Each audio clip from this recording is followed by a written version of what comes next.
Pastures motorcycles in Gloucester, doing something that bike lovers all over the world will be doing on a Saturday morning, or Saturday afternoon as it is now, wondering what their next bike will be. So today I'm down by the River Severn, a treacherous river with the famous Severn bore, that tidal wave that runs up the river on every tide actually, but certain times of the year it's a bit taller than others. I've come down on the old motorbike, on the NC750, and I thought it was about time I did a review on that bike. While I've been out today, I've been checking on a few places where I might have a better vantage point to see the Severn bore. This one doesn't seem too bad. A lot of people think the River Severn divides England from Wales, and certainly in this part of the world it doesn't. On the other side you can see the sheep over there, and that's still Gloucestershire, England. So I wish I'd been videoing a little bit earlier. Well, wouldn't have been possible really, but managed to park the bike in a particularly stupid place, and as I got off I fell straight down that ditch. Managed to get myself a little bit muddy. Would have been one of those classic candid camera type situations. Anyway, I thought it was time I did a review on the NC750. Bike I've owned for 7 years nearly now, and I've done the most extraordinarily high mileage on it. So there you are, 3,719 miles in, as I say, just under 7 years. Shameful. And to be honest, I'm beginning to get the 7-year itch. Here come some horses.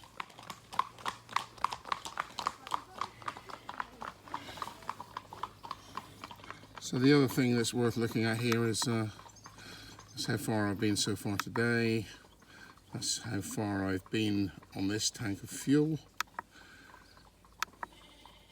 And that is the average fuel consumption I've had today.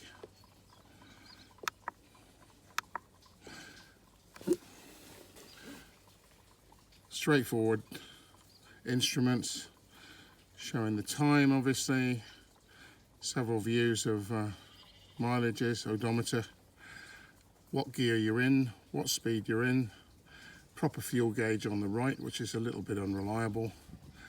There is a rev counter as well, and the one thing, should I fail to mention it, is that you have to be careful not to over rev this, otherwise the limiter comes in at 6,500 revs, as you can see, which is a bit startling. So this is a lovely bike, 2014.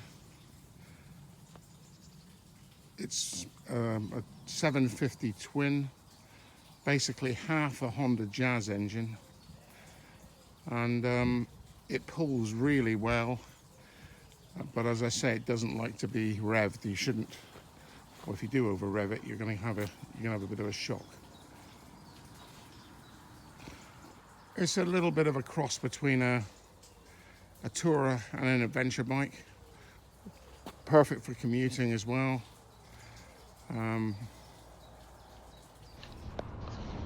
Basically, it's a good all-round bike. As good on smaller roads as it is on main roads and highways.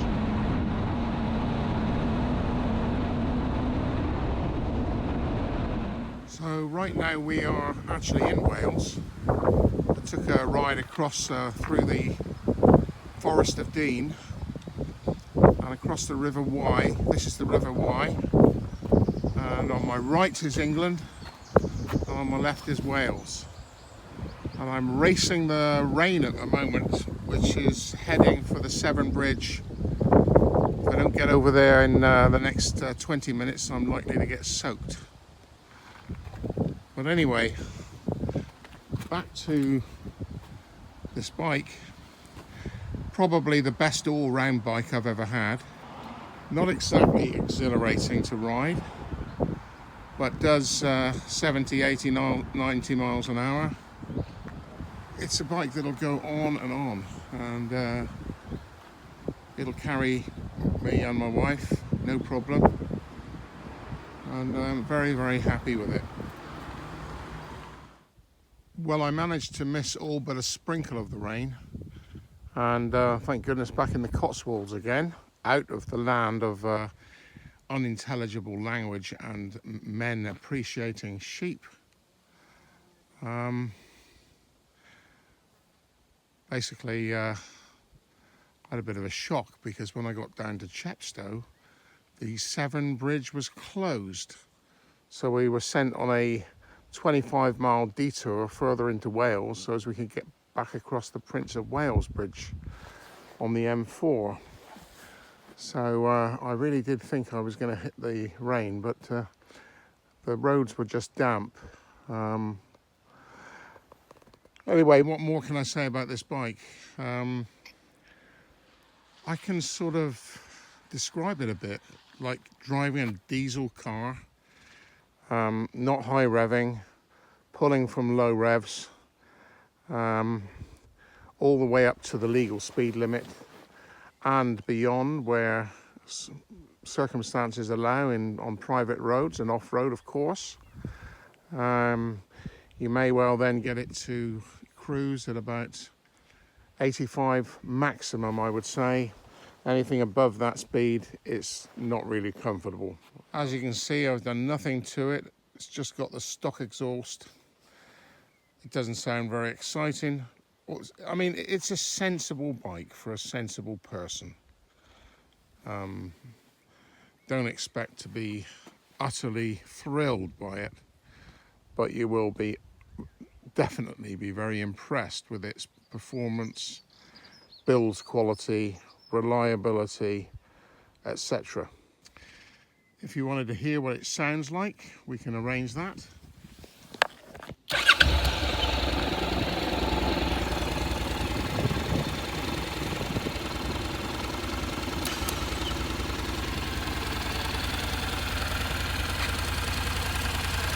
Very modest sound, and when revved,